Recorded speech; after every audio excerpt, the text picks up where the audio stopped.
This case hits hard right from the start. An 18-year-old honor student, a father, and now a defendant facing a first-degree aggravated robbery charge with a staggering $500,000 bond. But here's where things get complicated. Prosecutors say this wasn't just a petty crime. It involved multiple suspects, an AR-style rifle, and even a so-called ghost gun. That immediately raises the stakes, not just legally but socially. Now think about this. How does someone go from being on track to graduate high school to sitting in jail for 2 months, unable to afford bond? Is this a case of bad decisions spiraling out of control, or is there more beneath the surface? And here's the real tension. The defense is pushing for a second chance, arguing he's not the one holding the weapon, while the state is warning about a growing epidemic of youth violence. So the big question for you watching right now, is this a young man who deserves rehabilitation, or is the system right to treat him as a serious threat? Let's break it down step by step. Good morning. Are you Dell McDonald? Yes, ma'am. And this is 26 DCCR 0113. Mr. McDonald is charged with the first-degree felony offensive aggravated robbery. Bond is currently set at $500,000, and Ms. Holmes has filed a motion asking that I reduce that bond. Mr. McDonald, best you can, raise your right hand, please. Do you swear? Right away, we're dealing with a bond reduction hearing, and this is a critical stage in any criminal case. Bond isn't about punishment. It's about ensuring the defendant shows up to court while also protecting the community. But here's the catch. When you're looking at a $500,000 bond, that's not realistic for most families. In practical terms, even a bondsman would require tens of thousands up front. So what the defense is trying to do here is humanize the defendant. Show the court he's not a flight risk, that he has ties to the community, and that there are structured conditions that could keep him in check if released. But the judge has to balance that against the seriousness of the charge. So ask yourself this: should bond reflect what someone can realistically pay, or should it reflect how dangerous the alleged crime is? Because in this case, those two ideas are about to collide. Please, do you swear or affirm the testimony you're going to give in this hearing will be the truth, the whole truth, and nothing but the truth? Yes, ma'am. All right, Ms. Holmes, you may proceed. Thank you, Ernie. Just state your name for the record. Dale McDonald. And Mr. McDonald, you're currently being held at the Jefferson County Jail with the bond right now at $500,000. Is that correct? Yes, ma'am. Now, how long have you been at the Jefferson County Jail? 2 months. Okay. And within those 2 months, has your family tried their best to secure bail in that amount but have been unsuccessful? Yes, ma'am. Have they contacted several bondsmen but have not been able to secure that amount? Yes, ma'am. Now your family, your mom works hard, your dad works hard. Is that correct? Yes, ma'am. They don't have those type of funds for that amount. Yes, ma'am. Do you all have any properties that you can sell to your knowledge, or any assets up to that amount that you would be able to post a bond? No. Okay. And if the judge reduces the bond to an amount that your family is able to assist you with, will you be staying with your mom? Yes, ma'am. Okay, and you're aware that the court can put any type of stipulations in regards to if there's a GPS monitor involved, things like that, correct? Yes, Now, how old are you? 18. Okay, and are you a senior in high school? Okay. Okay, and so you would be graduating this year, correct? Yes, ma'am. Is that also something that's important for you to be able to have the opportunity to graduate high school? Yes. Now, this is where the defense starts building a narrative of responsibility and redemption. Notice how they emphasize his age, just 18, his role as a father, and his goal to graduate high school. These aren't random details. They're carefully chosen to show the judge that this isn't someone who's completely disconnected from society. But here's the deeper layer. Courts often look at community ties, family support, education, employment, as indicators that someone is less likely to reoffend or flee. And the defense is stacking those factors one by one. Still, there's a tension here. Being a young parent and a student can evoke sympathy. But does that outweigh the severity of the charge? That's the real question. Let me ask you, if someone has responsibilities like school and a child, should that weigh heavily in their favor, or should the alleged crime override everything else? Yes, ma'am. Okay, now you understand while you do have this case pending, You also have responsibilities outside with school as well as you have a young child. Is that correct? Yes, ma'am. And are you a provider for that child? Yes, ma'am. Okay. And is that also a factor that you would like the court to consider in regards to your bond being reduced? Yes, ma'am. Okay. Now, we visited the other day in regards to behaviors. You're aware that the court receives reports from the jail, correct? Yes, ma'am. And you're aware that there has only been one report in which it appears that you were, I guess, bunched with a group of inmates and everybody got written up because somebody was talking. Correct. Yes. But you have not been engaged in any type of other behaviors at the county jail, which would show that you can act accordingly if you are released. Yes. Is that correct? Okay. This time I'll pass the witness. I have no questions for the judge, just a brief argument if I may. And I Yeah. do have some love. You want to call her? Yes. Okay. Is that Shamika McDonald? Yes. Miss McDonald? Shamika McDonald? Yes, she's right. Oh, sorry. Good morning, ma'am. Would you please raise your right hand? Do you swear or affirm the testimony you're going to give in this hearing will be the truth, the whole truth, and nothing but the truth? Yes. Thank you. Sure. You may proceed. Okay, Ms. Shamika, you're the mother of Dale? Yes. Okay, and you've heard me asking questions in regards to you all trying your best to post the bond to assist him throughout the pendency of this case, correct? Yes. And you all have been unable to do that, is that correct? Now, if the judge reduces his to an amount that you're able to make, will he be staying with you? Yes. And could you let the judge know, I don't know if you want to say the full address on the record? We'll figure that out. Okay, He would be living with her at her address though. yes, is that correct? Okay. Yes. And is there anyone else in the home, or did you live alone? It will be his sibling and his child. Okay. How many of the siblings? He have 3 siblings at home and special thing. It's 2 years. Okay. Any of those siblings in trouble or on probation at this time? Go ahead. Okay. And are you asking the court to reduce the bond in an amount that hopefully your family could secure in between 50 and 100,000? Do you all think that still may be too high for you all, but it's something that it at least be a little bit more reasonable and you can try to secure and post the bill What was the amount? between 50 and 100,000? Okay. Yes, ma'am. And you understand that if there's any stipulations in place as far as GPS monitor, things like that, that he needs to be held accountable and that you will make sure that he doesn't miss a court date, needs to do to make sure he's in contact with the bondsman, with counsel, everything like that. Yes. Okay. I'll pass it. Ms. McDonald, you aware of the allegations against your son? You're aware that the allegations include the fact that he, along with 2 co-defendants, used an AR-style rifle and a P80 handgun to rob an individual of his cell phone. You're aware of that? And you're aware that that cell phone was pinged to a location where your son was located. I'll pass the straight. Right. Anything else? Just briefly, based on what we've seen, you are aware that there were firearms involved, but Dale was not the character that was identified as having a firearm, correct? It was the other 2 suspects that had firearms. Correct. Okay, not Dale. Correct. Okay. Thank you, ma'am. You can have a seat.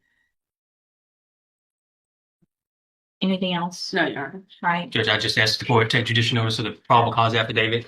Your Honor, Looking at that. Your Honor, the state's position is that $500,000 is appropriate. This defendant is indicative of the epidemic of youth violence involving firearms. While during this particular instance, he may not have possessed a firearm, the allegation is that he took the cell phone with the other 2 defendants brandishing the AR and the P80 handgun, a polymer 80, by the way, Judge, in case the court's not aware, a gun is typically referred to as a ghost gun because it doesn't have a serial number and it doesn't require a background This is a check. turning point, and it's huge. The prosecution introduces the idea of a ghost gun, which carries serious implications. These are firearms without serial numbers, often untraceable, and courts tend to treat their presence as a major public safety concern. Pair that with an AR-style rifle, and suddenly this case isn't just about a robbery. It's about armed group activity with high potential for violence. Even though the defense argues that the defendant wasn't the one holding a weapon, the law doesn't always require that. If you're participating in a crime where weapons are used, you can still be held accountable under the concept of joint participation. So here's the key question. Should someone be treated the same as the person holding the gun if they were part of the group? Because legally, that's exactly what's happening It here. doesn't require a background check because it comes as part of a kit that you're assuming. So you've got an AR-style rifle being used, a ghost gun with no serial number, and this defendant actively participating in that robbery by taking the cell phone from directly from an individual. This is that kind of case, Judge, that has been terrorizing Jefferson County.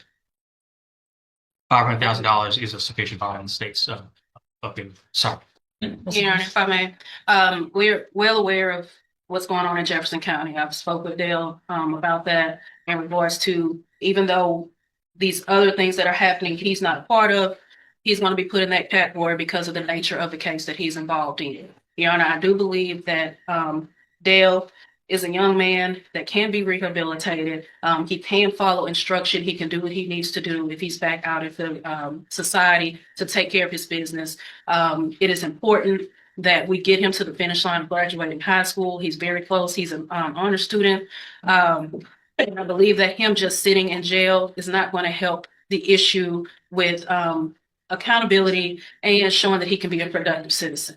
Your Honor, while this case is pending, we do believe that if he is allowed that opportunity to have his bond reduced to an amount where he can get back in school, take care of his responsibilities as a father, he will do just that. And unless there's been an update in the case, it's my understanding that the person who actually had the AR-style 15 gun has not been indicted at this time. It's only been Dale, who did not have a firearm, and the other individual who I believe had the handgun. The other individual has not been indicted, or I don't even know if he's been located at this time.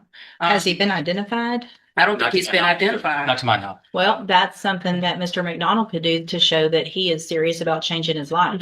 And I don't think So- he was ever questioned. So it was just, They were I questioned. don't- They were transported to the jail, and they eventually, after some time, it sounds like, at least according to the PC, admitted he and Mr.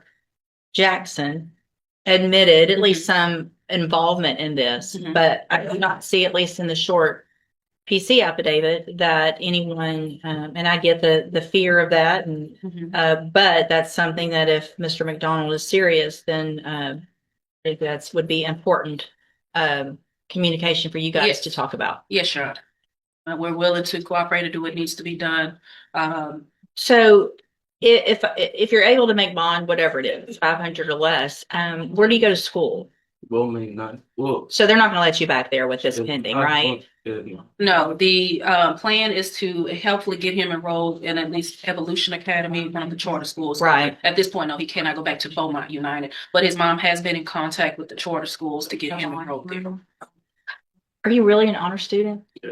What in the world? Yeah. You know, I saw your face when your mom walked up here and the disappointment that you felt. And that's a little different than some of the things I see. But Mr. Bowman's not incorrect with the insanity of you young kids walking around like it's the Wild West with guns and robbing and shooting and killing and all those things. It's just, it has gotten scary to live where we all live. Yeah. I don't want to be Listen scared. closely to the judge here, because this is more than just legal reasoning. It's a reflection of a broader societal concern. The judge isn't just evaluating this individual case. They're addressing what they describe as a growing fear in the community. Young people involved in violent crimes, often with firearms. This matters because judges are human. They're influenced by patterns they see repeatedly. When the judge says it feels like the Wild West, that's not just commentary. That's context shaping the decision. And then there's something subtle but powerful. The judge notices the defendant's emotional reaction when his mother approaches. That moment of perceived remorse or shame can influence how the court views his character. So now I want your take. Do you think judges should factor in societal trends and emotional impressions, Or should decisions be strictly based on facts of the case alone? I don't want to be scared to go to the store. Miss Holmes doesn't want to be scared, but we are. So your mom doesn't live at the Edge Apartments, right? She does. Okay, so you went back to your house to where they found you back close at least to where you live. Yeah. Do either of the other boys live around there? Only one. Okay. So here's what I'm going to do. I'm going to grant the motion. I'm going to reduce the bond to $100,000. I am going to order as a condition of that bond that other than school, and if you have a job, and you're going to have to get with Ms. Holmes about where that job is and what the hours are, if you have a job and where you're going to school, you will be on house arrest otherwise. That means you either go to school and home, to a job and home, but you don't go anywhere else, Yeah. period, other than court or to visit with Ms. Holmes. Do you understand? Yeah. Also, you're ordered not to have any contact or communication with Paul Jackson. And before you leave today, I want to know who else you're not supposed to have contact with. You need to talk with Ms. Holmes. I'm not going to make you do it out here in front of everybody. But I need to know that you're not having contact or communication with anybody else that's in trouble. Yeah. You know who they are. You shouldn't be hanging out with anybody at this point. You want to be a dad at 18 years old, then be a dad at 18 years old and quit being a kid. Because your kid's going to grow up without you if you continue down this path. And your mom's going to have to raise them.